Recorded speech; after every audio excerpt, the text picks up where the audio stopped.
Welcome everyone. Thank you so much for watching us, for being with us on this journey. I am Popa, business coach, and today our special guest is an emotional intelligence coach.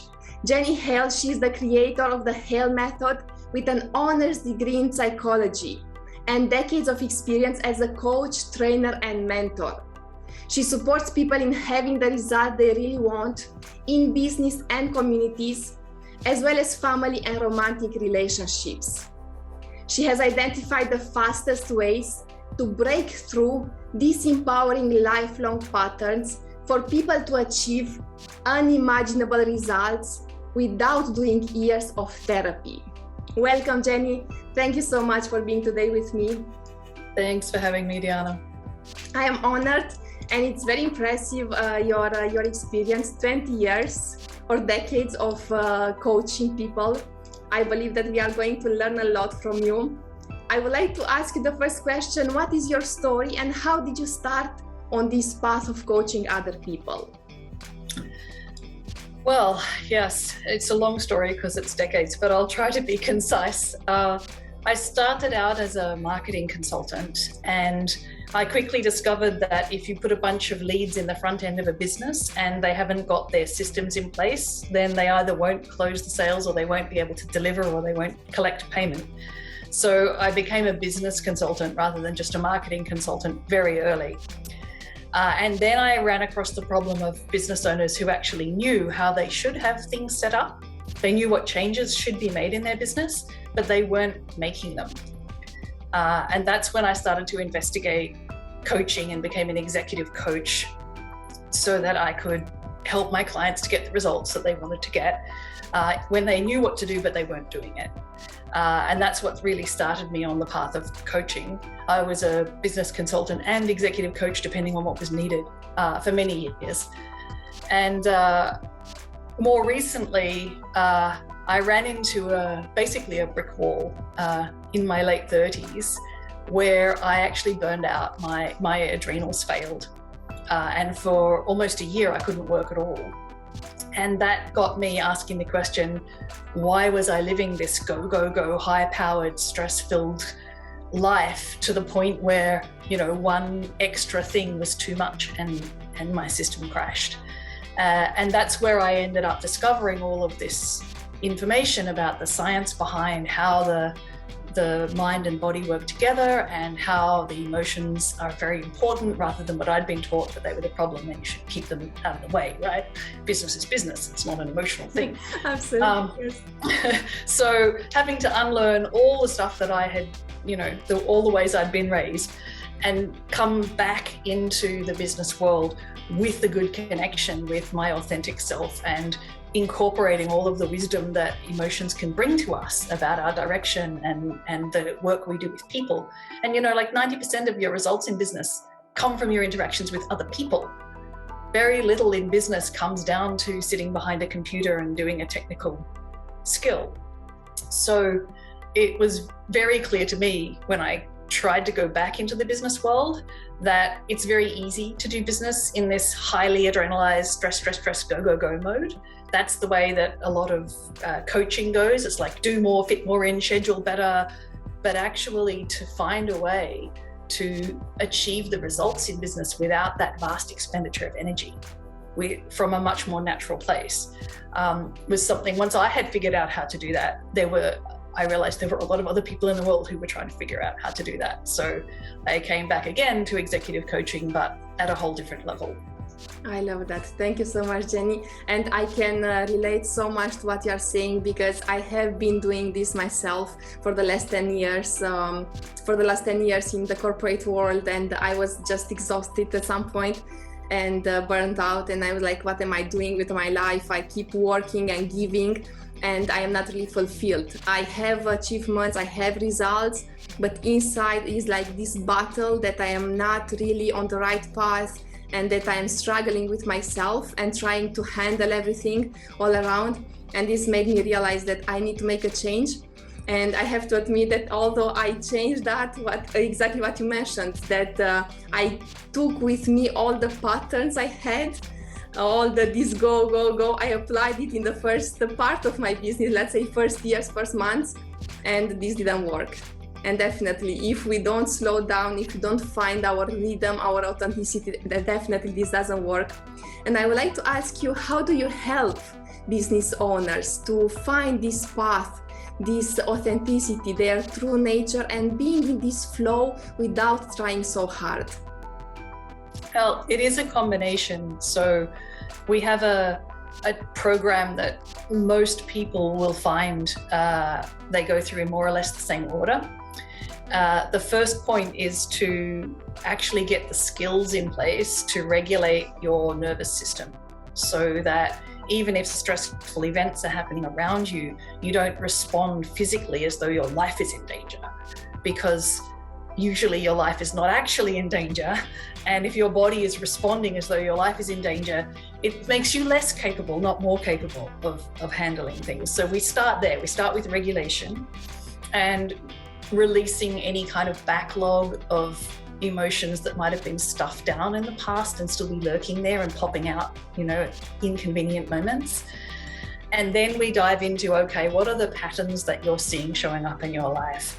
And trace them back to the emotion that you're trying to manage with that pattern. Because most of what happens in these loops is that there's an emotional driver, there's some kind of emotion that, rather than directly sit with that emotion because that seems impossible to us, we will do something else. Maybe we will go and scroll social media, or we'll go and eat, or we'll bury ourselves in a new idea for yet another thing we could be doing, instead of doing the accounts that actually get done by the end of the month.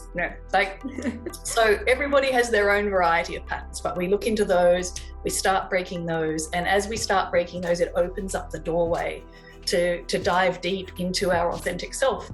Our authentic self is actually not our language-based brain. It's an embodied intelligence which doesn't really use language. It uses movements in the body to communicate with us. So when you have a feeling that you need to change direction, that is the authentic self that's speaking, not in words, but in a feeling. And so what we do is we get very scientific about exactly what is this embodied authentic intelligence, and how do we get the language-based analytical mind into a dialogue with the authentic self, so that we can put all of the analytical skills we have in service of our actual authentic mission. Wow, this is very inspiring. Thank you, Jenny. And for those who don't know what this could cost to them if they don't make this switch, what do you advise them, or how do you think that they will end up if they don't make this switch early enough in their career or in their business? You mentioned your example, I have my example. Do you have other examples from your experience from your clients? I don't know, once it happened to me, I started to discover that it happens to almost everybody at some point. If you're really a high performer, we're trained in our culture to use adrenaline to get that high performance, and our bodies just can't sustain that. So, for me, it was absolutely terrifying when I hit that burnout and I could not work. I was just fortunate that I had savings. I had enough savings that I could get myself through that period of time where I couldn't work. But if I had been in a different stage in my career, if I hadn't had the experience I'd had from being self-employed for so long that I needed to always have a cash buffer, then I could have been homeless. I could have been on the streets. I could have been you just take it for granted that you can work and work hard until you can't. And, I don't know if I would have believed myself. Like, if I went back now to talk to my 25-year-old self and said, there's a time limit on this, you're going to need to change direction, I don't think I would have believed it. And I know there was a period of time when I had some inkling, because I remember a friend of mine went into rehab to get off alcohol. And I remember going to visit her and thinking, wow, everything's taken care of, the food, the laundry, the clean, everything. All she has to do is sit around all day and think about rethink her life. It's I wish I could go to rehab. Why do I have to have an addiction to drugs and alcohol in order to get to have this break and reorient my life? So I did actually have even that clue. But then someone offered me an 8-week contract, and that 8-week contract turned into a 1.5 years. And by the end of that 1.5 years, I was burned out. So yes, I think, we either don't believe it or we're ignoring the clues. And I think most people need to have some kind of wake-up call before they'll do things differently, because the reason we're doing them the way we're doing them is we think if we don't do it that way, we're going to die at a deep subconscious level. I absolutely agree with you. This is what happened to me as well, is that I had some signs, but I didn't really pay attention to them because I was like, okay, I can keep going and I have the power and the strength to move on, until I realized that not only this was affecting my health, so my body, but also emotionally I was a disaster. And I realized that I started to behave differently with people than in my natural state, and this was really the trigger for me that I have to stop, I need to make a change. But I know that this takes time, and the reason why I asked you is because I know that people really need to, not to be convinced, but to feel the pain that they need to change. Until we don't feel that pain, we don't hit the head in the wall, we don't make that change. And you mentioned that you actually work with people to develop faster emotionally without spending years in therapy. Do you have any techniques for us that we could apply right away to develop faster? Yeah, so my approach is that these are skills. So it's like riding a bicycle or any other physical skill. It's something that you can learn and something that you need to practice. And if you're fortunate enough to grow up in a family that, puts you on a bicycle when you're 3 years old, or puts you in the swimming pool, before you're old enough to remember, like, you can just swim or you can just ride a bike, and, you couldn't even explain how you do it. You just learned it so young. There are some people who can regulate their own emotions completely unconsciously, and they couldn't even tell you how they do it. And they have no idea what it feels like to be super stressed, or to lose focus for no apparent reason, or any of the other things that happen when our emotional system is not properly regulated. So we have very practical, science-based, physiological tools, step-by-step tools that do this. And we have actually, like, the first set of tools, the emotional first aid, which I talked about before, like when you're stressed, how do you bring yourself back? Or if you're the kind of person that zones out, like you get overwhelmed and then your mind is elsewhere, how to bring yourself back into focus. And we actually have that available free of charge on the website. So you can just go and request the emotional first aid course, and then it's sent to you by email. So if people want a taste of what we do, that's available. I'm sure you'll find some way to get that URL to them in the end. Yes, definitely. For those who are listening to the podcast, can you spell out the link? I don't know if it's a long link. If not, maybe they can Google you or contact you directly.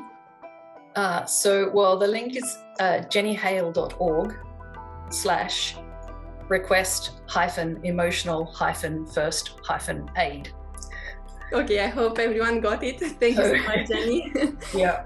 We are also going to put it on our social media so people can always go there if they are listening to our podcast.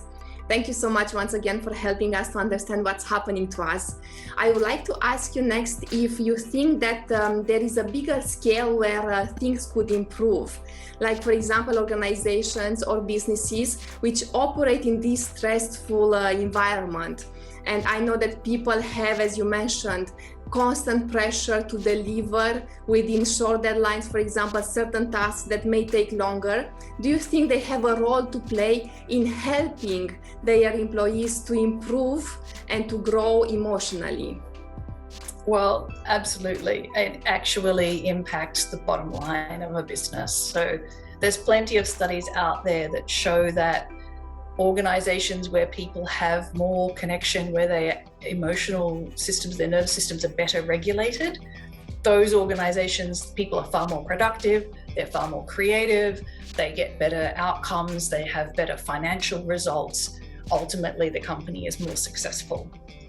So it's absolutely, like, not even because you should, because you're good corporate citizens, but for the sake of your bottom line, if you can set up a company culture that actually recognizes and values and teaches people how to regulate their nervous systems and how to actually do their work from their functional zone, not from their overstressed zone, you get better results from the people and you do better as a company.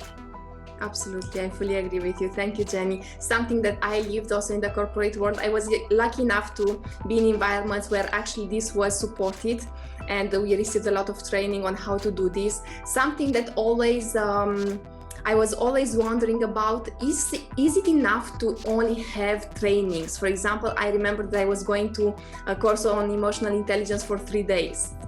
But then it's all about applying it. So for me, it felt like this is not enough, like 3 days of training and I learned the theory, but then how do I apply? Do you think this is enough, or do people need actually coaching also on top of the training? It's a skill. You know, it's like if you spent 3 days in a workshop where they told you how to ride a bicycle, you would not come out of that workshop being able to ride a bicycle. Like, you have to actually get out there and practice and, you know, try and fail. And then one day it just clicks and then you've got your balance, and like, it's a skill. And absolutely, it's difficult to learn a skill by yourself, even a very mechanical skill like playing the piano. Like, it always goes faster if you have a teacher who can watch what you're doing and give you guidance. But when it comes to emotional stuff, we have so much resistance, because the reason we have these patterns is because at some point we felt unsafe. And doing it by yourself, you'll just be confronting that it's not safe feeling. Having another human being who's actually there with you, providing co-regulation, allows you to cross over the things that would feel unsafe to you if you tried to do them alone. And that's why we have one-on-one coaching as part of our program. Even if you're in what's called a group program and you're having Q&As as a group, you can still have one-on-one coaching with the coach, because we know people don't do the scary inner work without support. I fully agree with you. And I know that for a long time, I was telling myself that I don't need a coach because I can do it and I'm always motivated and I keep on track. But actually there are other patterns which I had that I couldn't identify without the coach. So each coach also has his or her own coach, because it's all about growing. Thank you once again, Jenny, for being with me today. I am honored to have you here. I would like to close our interview today by asking you, how can people contact you and who are you serving? Well, basically anybody who feels like they've got too much stress in their life, whether it's from work or family responsibilities, or anyone who's worried about raising their kids without, you know, the same kinds of pressures and traumas that they had.